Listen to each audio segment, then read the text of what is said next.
Hello, everybody, and welcome into Hey, I thought I was hosting this week. I forgot that you were here doing Keys Corner with me. It's been so long since we've done it together.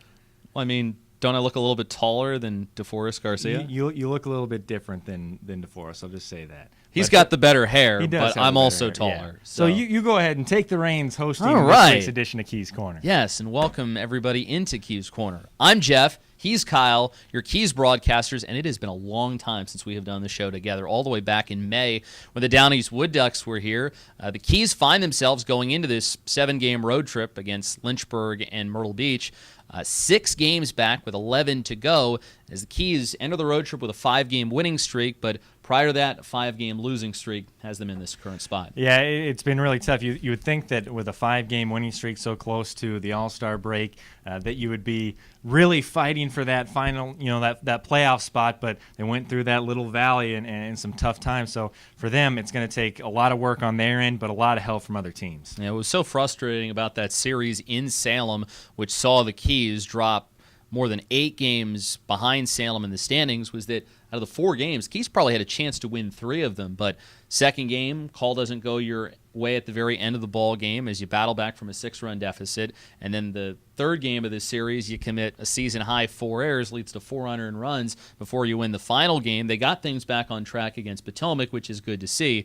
But it'll be very challenging during this current road trip as they face Lynchburg first. And it's amazing to think that the Keys and Hillcats, despite being in the same division, the first time that they're meeting is June. Yeah, that is crazy to think, especially since they played the Carolina Mudcats however many times that they've met. And then, you face Lynchburg in a similar schedule as when you were facing the Mudcats. You go to Lynchburg, then Myrtle Beach comes here. You start the second half in Lynchburg and play them a few other times shortly after. But it is really amazing that a team in your division, you're not playing until the week before the All-Star break.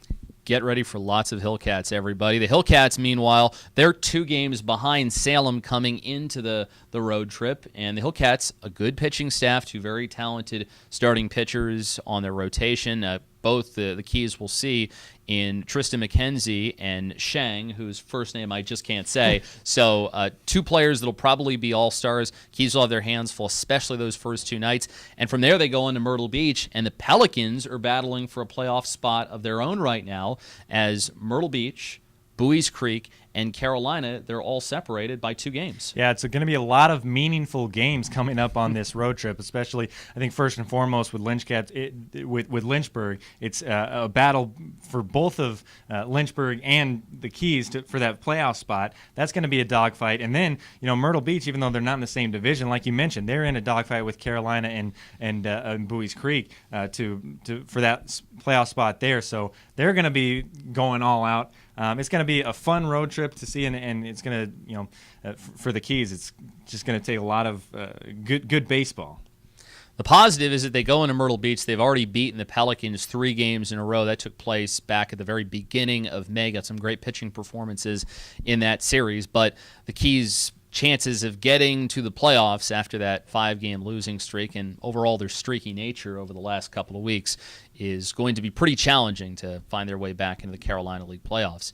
Coming up on our show, we're going to run down a couple of top performers for the Keys. One individual was recently named Orioles Minor League Player of the Month for May. Another was just named Pitcher of the Week. And then we'll have some discussion about some of the fun promotions coming up. The final homestand of the first half, you're not going to want to miss it. Father's Day, always a lot of fun, some great things going on for that, and we have 2 of our best appearances of the year coming up at Nimio Field during that final homestand as well.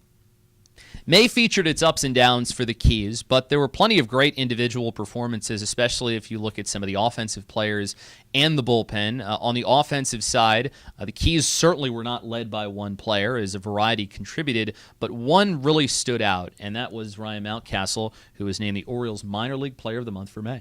Yeah, and he made Keys history when he joined Austin Hayes as the only players in Keys history to have 3 home runs in one game. Austin did it in Game 1 of a doubleheader against Potomac, and then Ryan did it 2 days later. So they went 28 years without a player hitting 3 home runs in a game, and then a measly 2 after that. But Ryan, in the month of May, and really all season, has been hitting the cover off the ball, driving in runs left and right, and I don't think he's hit a home run that hasn't been a no-doubter.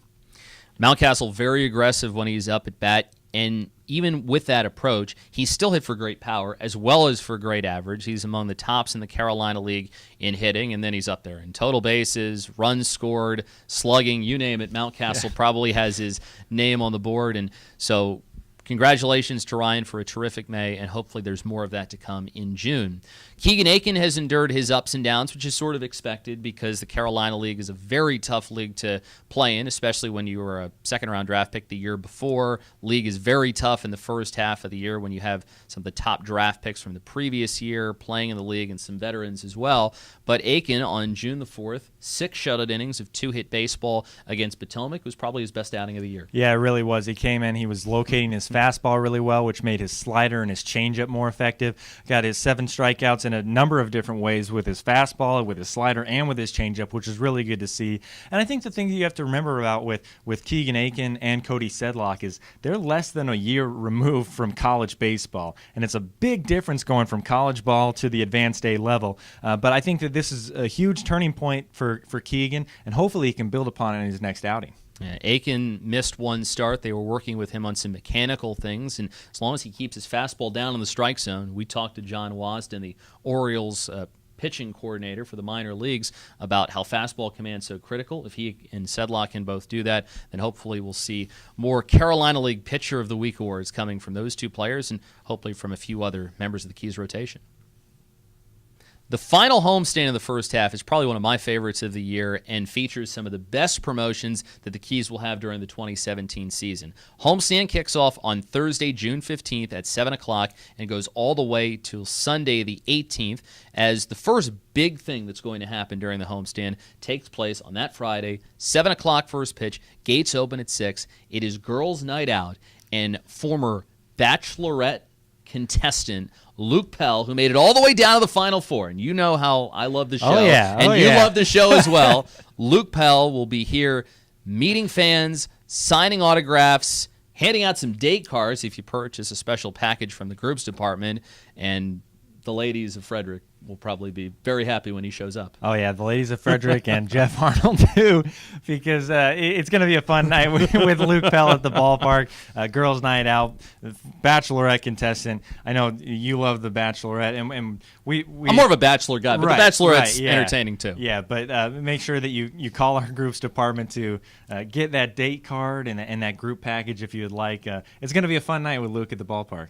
Then there are fireworks after the game, and it is boy band-themed fireworks, so you'll have NSYNC and all those artists that will also make the Backstreet Boys that'll make the ladies go wild. Sunday is probably the appearance that I'm looking forward to the most this year, and that is Jay Peterman, or John O'Hurley, the actor who played Jay Peterman, is going to be here for Seinfeld night. We had a Seinfeld night 2 years ago with the Soup Nazi. It was so much fun.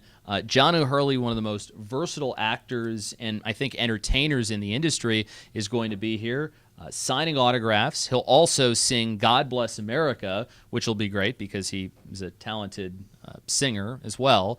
And game time is at 6, gates open at 5, and so get ready for some Seinfeld madness. See, and I know that you're really excited about John O'Hurley as well because you're a huge Seinfeld guy. I'm excited to meet him. It's been fun watching him in these shows, and he hosted Family Feud. I mean, he's a very versatile actor and very multi-talented, and he seems like he's really excited to be out here. We first talked to him, he's like, yeah, I'll sing the national anthem, I'll do God Bless everything. So he's very excited to come out here, and so it's going to be a fun weekend of appearances coming up. The real Jay Peterman. Should be great. Elaine's boss on the show, for those of you that are aware, but you've probably heard his voice or seen him in something else. He was also on Dancing with the Stars. He'll be meeting fans and signing autographs, and then after the game, we have more fireworks. This time they are Foo Fighters-themed fireworks, sponsored by Woodsboro Bank. Sunday wraps up with Father's Day. Take your dad out to the ballpark. There's another special first pitch package from the groups department, and it's got everything in it. Yeah, buy your dad a beer day, buy a flying dog. Father's Day and baseball kind of go hand in hand. I always love it, and for me, I have a special connection with baseball and Father's Day with my dad playing and everything. But I'm really looking forward to Sunday at the ballpark.